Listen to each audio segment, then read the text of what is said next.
أعوذ بالله من الشيطان الرجيم بسم الله الرحمن الرحيم وإذ واعدنا موسى 40 ليلة ثم اتخذتم العجل من بعده وأنتم ظالمون ثم عفونا عنكم من بعد ذلك لعلكم تشكرون وإذ آتينا موسى الكتاب والفرقان لعلكم تهتدون صدق الله العظيم۔ اللہ تعالیٰ یہاں سے دوسری نعمت کو ذکر کر رہے ہیں، تیسری نعمت کو۔ پچھلی آیات کے اندر اللہ تعالیٰ نے دو نعمتوں کو ذکر کیا۔ کون سی نعمتیں تھی؟ پہلی نعمت کہ اللہ تعالیٰ نے فرعون کے عذاب سے نجات دلائی، جو کہ بہت ہی برا عذاب بنی اسرائیل کو دیا کرتا تھا۔ اور دوسری نعمت اللہ تعالیٰ نے سمندر سے پار کرایا۔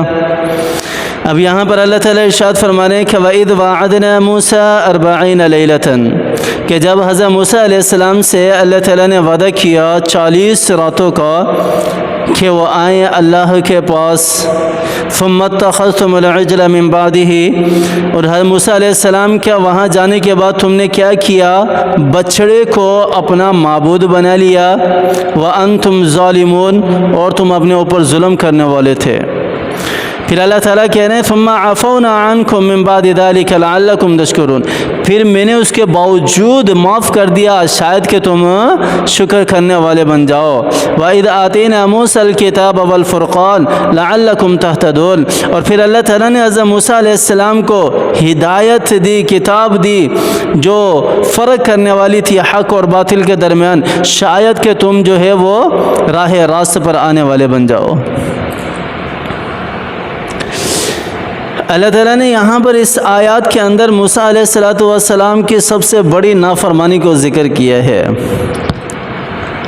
یہاں اللہ تعالیٰ نے حضرت موسیٰ علیہ السلام سے وعدہ کیا، جو وعدہ لیا ہوا تھا کہ سمندر سے نکلنے کے بعد جو ہے وہ 40 راتیں جو ہے وہ کوہ طور پر جائیں گے، اللہ تعالیٰ سے ملاقات کریں گے۔ یہاں حضرت موسیٰ علیہ السلام جو ہے وہ اللہ تعالیٰ کی ملاقات کے لیے نکلے ہیں سرداروں کے ساتھ، سرداران کے ساتھ۔ تو پیچھے حضرت ہارون علیہ السلام کو اپنی قوم کے پاس چھوڑا حضرت موسیٰ علیہ السلام نے۔ تو ان کے درمیان ایک سامری نام کا آدمی تھا، چونکہ بنی اسرائیل سے فرعون سے بنی اسرائیل جب گئی تھی تو اس وقت انہوں نے اپنے پاس جو ہے وہ سونا رکھا ہوا تھا رہن کے طور پر، آل فرعون سے لے کر فرعون قبطیوں کا سونا ان کے پاس موجود تھا۔ تو جب حضرت موسیٰ علیہ السلام گئے کوہ طور پر اللہ تعالیٰ سے ملاقات کے لیے، تو پیچھے سے سارے کہنے لگے کہ اس سونے کا کیا کیا جائے، آپس میں اختلاف بڑھنے لگا۔ کہتے ہیں نا جب 2-4 آدمی بیٹھ کر باتیں کر رہے ہوں نا، ایک جب بولے کہ اس کا کیا کرنا چاہیے تو وہ آواز دوسرے کے کان میں بھی جاتی ہے، دوسرا بھی بولنا شروع ہوتا ہے، وہ تیسرے کے کان میں بھی جاتی ہے، تیسرا بھی شروع ہوتا ہے، چوتھا بھی، پانچواں بھی، ہر ایک جو ہے وہ پھر بولنا شروع ہوتا ہے۔ تو حضرت ہارون علیہ السلام اگر سے موجود تھے، جب سب نے پوچھنا شروع کیا کہ کیا کیا جائے اس سونے کا، تو حضرت ہارون علیہ السلام نے کہا کہ حضرت موسیٰ علیہ السلام کو آ جانے دو واپسی، وہ جیسے کہیں گے پھر اسی طرح اس کا کر لیا جائے گا۔ لیکن سامری نے کہا کہ نہیں، اس کو جلا دو، اس کو لے کر آؤ میرے پاس، اس کو جلا دو، یہ مسلمانوں کا نہیں ہے، یہ ہمارے لیے کہیں آفت اور مصیبت نہ بن جائے۔ تو سارے اس بات پر اتفاق ہو گئے، راضی ہو گئے۔ تو انہوں نے کیا کیا، سارا کا سارا سونا جو ہے وہ سامری کو دے دیا۔ تو سامری نے کیا کیا، اس سونے سے ایک بچڑا بنایا، اس قسم کا بچڑا بنایا کہ اس میں سے آواز باقاعدہ بچڑے کی نکلتی تھی۔ مفسرین لکھتے ہیں کہ وہ بچڑا بنا کر اس طرح سامری نے کھڑا کیا تھا کہ اس کے پچھلی سائڈ سے ہوا داخل ہوتی تھی تو آگے سے نکلتی تھی، تو لگتا یوں تھا کہ جیسے حقیقتاً بچڑے کی آواز ہے۔ محدثین بھی کہتے ہیں، مفسرین نے بھی یہ تفسیر بیان کی ہے۔ لیکن وہ حقیقتاً اس کی آواز نہیں ہوتی تھی، بلکہ وہی جو مفسرین کا قول ہے اسی کے اعتبار سے جو بچڑے کی ہے وہ آواز نکلتی تھی۔ تو سامری نے کہا کہ یہ دیکھو تمہارا خدا تو یہ ہے، نعوذ باللہ، حضرت موسیٰ علیہ السلام تو نہ جانے کہاں چلے گئے ہیں، تم اس کی عبادت کرنا شروع کرو، اس کی عبادت کرو۔ سامری نے ورغلانا شروع کیا، اور ادھر حضرت موسیٰ علیہ السلام اللہ تعالیٰ سے ہم کلام ہو رہے ہیں، اللہ تعالیٰ سے باتیں کر رہے ہیں، اللہ تعالیٰ سے باتیں کر رہے ہیں۔ اللہ تعالیٰ نے بتا دیا موسیٰ علیہ السلام کو کہ اے موسیٰ تیری قوم گمراہ ہو چکی ہے، تیری قوم گمراہی کے اندر مبتلا ہو چکی ہے۔ تو حضرت موسیٰ علیہ السلام جب واپس آئے تو حضرت ہارون علیہ السلام سے کہا کہ اے میرے بھائی، آپ نے انہیں منع کیوں نہیں کیا؟ آپ نے انہیں منع کیوں نہیں؟ کیونکہ اس وقت 3 فریق بن گئے تھے۔ ایک تو وہ تھا جو بچڑے کی عبادت کرنے والا تھا، جو سامری کے ساتھ مل گیا تھا، اور ایک وہ تھا جو خاموش ہو گیا تھا، نہ تو حضرت ہارون علیہ السلام کے ساتھ تھا اور نہ ہی سامری کے ساتھ تھا، اور ایک وہ تھا جو حضرت ہارون علیہ السلام کے ساتھ تھا، جو منع کرنے والا تھا۔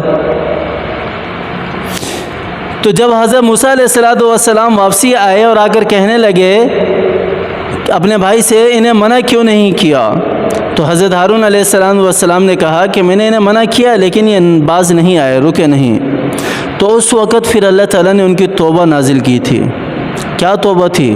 اللہ تعالیٰ نے کہا نا کہ پھر یہیں اسی آیت کے اندر ثم عفونا عنکم من بعد ذلک لعلکم تشکرون، کیا توبہ تھی؟ ہماری توبہ تو بہت آسان ہے، ہماری توبہ تو بہت آسان ہے۔ ہم تو ہاتھ اٹھاتے ہیں یا اللہ دل سے، اگر دل سے کریں تو اگر دل سے توبہ کریں تو ہماری توبہ بھی آسان ہے۔ اگر ہم توبہ دل سے نہیں کرتے نا، لفظی ہماری توبہ جو ہے اس کا کوئی اعتبار نہیں ہے۔ انما الاعمال بالنیات، اعمال کا دار و مدار نیتوں پر ہے۔ اگر میری نیت ٹھیک ہوگی نا تو ہی میری توبہ قبول ہوگی، اگر میری نیت صحیح نہیں ہے تو میری توبہ قبول نہیں ہوگی۔ اس دل کو میں پرا گندہ رکھوں، اس دل کو میں غلاظتوں سے بھرا ہوا رکھوں، اس دل کے اندر سب کچھ موجود ہو اور میں کہوں کہ میری توبہ، ایسی توبہ کا تو کوئی فائدہ نہیں ہے نا، ایسی توبہ کا تو کوئی فائدہ نہیں ہے۔ ہماری توبہ تو ہے دل کے ساتھ، ہم نے اللہ سے کہہ دیا یا اللہ میں ندامت اختیار کرتا ہوں، میں مانتا ہوں مجھ سے گناہ سرزد ہوا، تیرا ہی بندہ ہوں، تیرا ہی بندہ ہوں، تجھ سے معافی مانگنے آیا ہوں، تجھ سے معافی مانگنے آیا ہوں۔ میں وعدہ کرتا ہوں یا اللہ دوبارہ نہیں کروں گا، دوبارہ نہیں کروں گا، دل سے وعدہ کر رہا ہوں میرے مولا میں دوبارہ نہیں کروں گا، تو مجھے معاف کر دے۔ تو اللہ تعالیٰ کہتے ہیں بندے میں نے تیرے سارے معاف کر دیے۔ لیکن بنی اسرائیل کی توبہ کیا تھی؟ بنی اسرائیل کی توبہ اللہ تعالیٰ نے کیا نازل فرمائی؟ حضرت موسیٰ علیہ السلام پر وحی نازل ہو گئی۔ اللہ تعالیٰ نے ارشاد فرما دیا کہ اے موسیٰ، جنہوں نے گناہ کیا ہے نا ان کو سامنے کھڑا کر دیا جائے، اور جو نہیں کرنے والے تھے ان کے ہاتھوں میں تلواریں دے دی جائیں، اور ان سے کہہ دیا جائے کہ ان سب کے سر قلم کرنا شروع کر دیں، یہی ان کی توبہ ہے، اس کے علاوہ اور کوئی توبہ نہیں۔ تو اس وقت حضرت موسیٰ علیہ السلام نے اللہ تعالیٰ سے ایک دعا کی تھی۔ کون سی دعا تھی وہ؟ حضرت موسیٰ علیہ السلام نے کہا یا اللہ انہیں ایسے ہی معاف کر دے، انہیں ایسے ہی معاف کر دے۔ تو حضرت موسیٰ علیہ السلام نے اللہ تعالیٰ سے یہ دعا کی اللہ انہیں ایسے ہی معاف کر دے۔ تو اللہ تعالیٰ نے کہا، اللہ تعالیٰ نے کیا ارشاد فرمایا کہ اے موسیٰ علیہ السلام یہ میرے محبوب نبی کی امت کا خاصہ ہے، ایک ایسی امت آنے والی ہے یہ اس کا خاصہ ہے، میں تجھے نہیں دے سکتا۔ فوراً حضرت موسیٰ علیہ السلام نے سوال چینج کیا یا اللہ وہ امت مجھے دے دے، وہ امت مجھے دے دے۔ تو اللہ تعالیٰ نے کہا کہ وہ میرے محبوب کی امت ہے، وہ میرے محبوب کی امت ہے، میں تجھے کیسے دے دوں، میں تجھے کیسے دے دوں۔ ہم توبہ کرنے والے تو بنے. ثم عفونا عنکم من بعد ذلک لعلکم تشکرون. پھر اللہ تعالیٰ نے کیا ارشاد فرمایا کہ یہ معاف کرنا بھی اسی لیے تھا کہ تم اپنے رب کے شکر گزار بن جاؤ, اللہ کے شکر گزار بن جاؤ. ہم تو توبہ کر کے دوبارہ پھر اسی گناہ کی طرف دوڑتے ہیں, اللہ کا شکر ادا نہیں کرتے. یا اللہ تیرا شکر ہے تو نے مجھے گناہ سے توبہ کرنے کی توفیق عطا فرمائی. یا اللہ میں تجھ سے سوال کرتا ہوں کہ آئندہ بھی مجھے گناہ سے توبہ کرنے کی توفیق عطا فرمانا, آئندہ بھی گناہوں سے اسی طرح میری حفاظت فرمانا. بجائے اس کے کہ ہم گناہوں سے اپنے آپ کی حفاظت کریں, ہم دوبارہ پھر گناہوں کی طرف دوڑ لگاتے ہیں. ثم عفونا عنكم من بعد ذلك لعلكم تشكرون وإذ آتينا موسى الكتاب والفرقان لعلكم تهتدون. جو اللہ تعالیٰ نے حضرت موسیٰ علیہ السلام کو کتاب دی وہ بھی ہدایت کا ذریعہ تھی, اللہ تعالیٰ نے قرآن پاک کے اندر ارشاد فرمایا کہ جتنی بھی کتابیں نازل ہوئی ہیں جو حضرت موسیٰ علیہ السلام پر, حضرت عیسیٰ علیہ السلام پر, حضرت داؤد علیہ السلام پر, اور جتنے بھی صحیفے ہیں وہ سارے کے سارے برحق ہیں. یہ بعد میں آنے والے لوگوں نے ان کے اندر تحریف کی, یا اللہ تعالیٰ کے احکامات کو چھپایا, بیان نہیں کیا, تحریف کی, بگاڑ لے کر آئے اللہ تعالیٰ کی کتابوں کے اندر. اس کے بعد دنیا کے اندر فساد برپا ہوا, ورنہ اللہ تعالیٰ کی آسمانی کتابیں ساری برحق ہیں, ساری سچی ہیں, اور اگر حقیقتاً اپنی اصل پر موجود ہوں. اللہ تعالیٰ مجھے بھی اور آپ کو بھی سمجھ عطا فرمائے. اللہ تعالیٰ ہمارے پیاروں کو صحت یابی والی زندگی دے. اپنے پیاروں کے لیے دعا کیا کریں, اپنے عزیزوں کے لیے دعا کیا کریں. میں بھی دعا کرتا ہوں, آپ بھی کریں. اللہ تعالیٰ ہمارے پیاروں کو صحت یابی والی زندگی دے. ہمارے پیارے جو اس دنیا سے چلے گئے ہیں اللہ تعالیٰ ان کی کامل مغفرت فرمائے, جنت الفردوس میں اعلیٰ مقام عطا فرمائے. اور جتنے بھی عزیز ہیں ہمارے ہیں اللہ تعالیٰ عافیت والی زندگی عطا فرمائے. اللہ تعالیٰ مجھے بھی اور آپ کو بھی سمجھ عطا فرمائے, عمل کرنے کی توفیق عطا فرمائے. آمین ثم آمین. وآخر دعوانا ان الحمد للہ رب العالمین.